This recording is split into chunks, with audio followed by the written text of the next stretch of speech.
حضرت صلی اللہ علیہ وآلہ وسلم پر وحی کا ابتدائی دور اچھے سچے پاکیزہ خوابوں سے شروع ہوا۔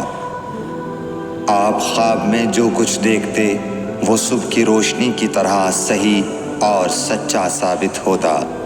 پھر من جانب قدرت آپ تنہائی پسند ہو گئے اور آپ نے غار حرا میں خلوت نشینی اختیار فرمائی اور کئی دن اور رات وہاں مسلسل عبادت اور یاد الہی و ذکر میں مشغول رہنے لگے۔ جب تک گھر آنے کو دل نہ چاہتا توشہ ہمراہ لیے ہوئے وہاں رہتے۔ توشہ ختم ہونے پر ہی اہلیہ محترمہ حضرت خدیجہ رضی اللہ تعالی عنہا کے پاس تشریف لاتے اور کچھ توشہ ہمراہ لے کر پھر وہاں جا کر خلوت گزین ہو جاتے۔ یہی طریقہ جاری رہا یہاں تک کہ آپ پر حق منکشف ہو گیا اور آپ غار حرا ہی میں قیام پذیر تھے کہ اچانک حضرت جبرائیل علیہ السلام آپ کے پاس حاضر ہوئے اور کہنے لگے کہ اے محمد پڑھو۔ آپ فرماتے ہیں کہ میں نے کہا کہ میں پڑھنا نہیں جانتا۔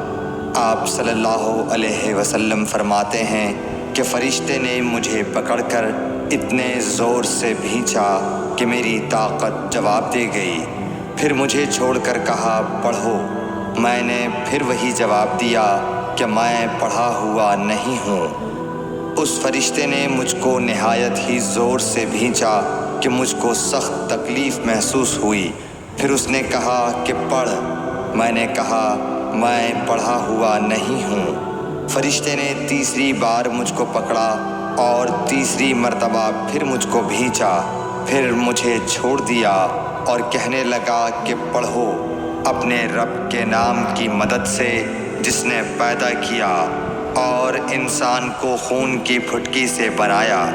پڑھو اور آپ کا رب بہت ہی مہربانیاں کرنے والا ہے۔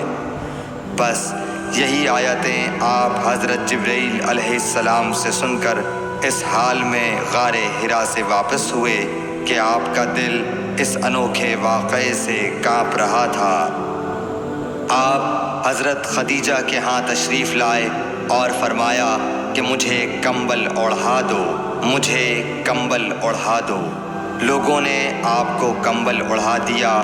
جب آپ کا ڈر جاتا رہا تو آپ نے اپنی زوجہ محترمہ حضرت خدیجہ رضی اللہ تعالی عنہا کو تفصیل کے ساتھ یہ واقعہ سنایا اور فرمانے لگے کہ مجھ کو اب اپنی جان کا خوف ہو گیا ہے۔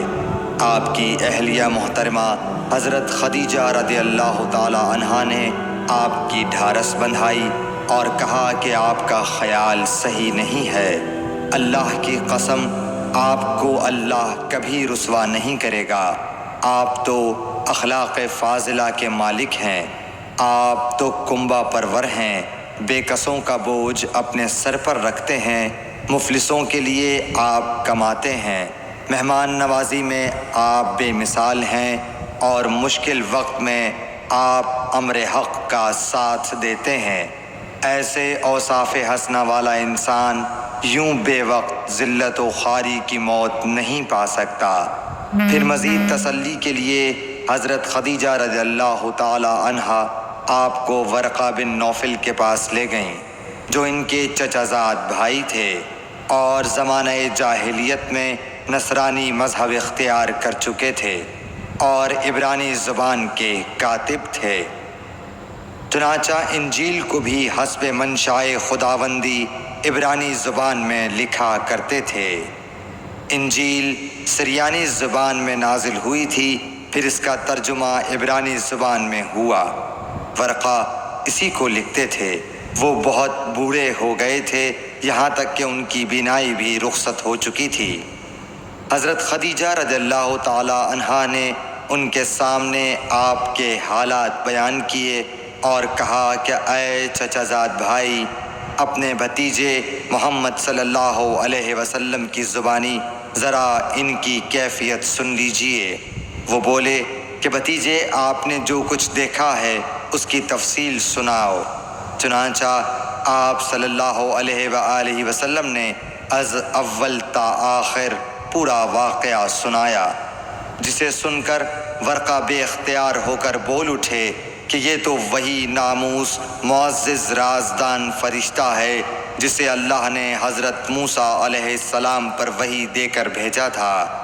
کاش میں آپ کے اس عہد نبوت کے شروع ہونے پر جواں عمر ہوتا، کاش میں اس وقت تک زندہ رہتا جب کہ آپ کی قوم آپ کو اس شہر سے نکال دے گی۔ رسول کریم صلی اللہ علیہ وآلہ وسلم نے یہ سن کر تعجب سے پوچھا کہ کیا وہ لوگ مجھ کو نکال دیں گے، حالانکہ میں تو ان میں صادق و امین و مقبول ہوں؟